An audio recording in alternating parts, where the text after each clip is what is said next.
কেরামান কাতিবিন কাঁদে বসিয়া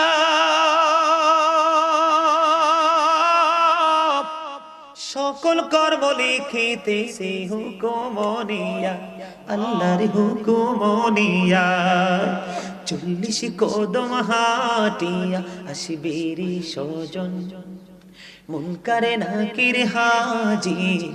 হইবেরি তখন ঘুমটা খুলিয়া সওয়াল হো হো মুসলিম ভাই ঘুমটা খুলিয়া সওয়াল করিবেন তখন 40 কদম হাটিয়া আসিবেরি স্বজন কি সওয়ালের কি জবাব হইতে যে পারে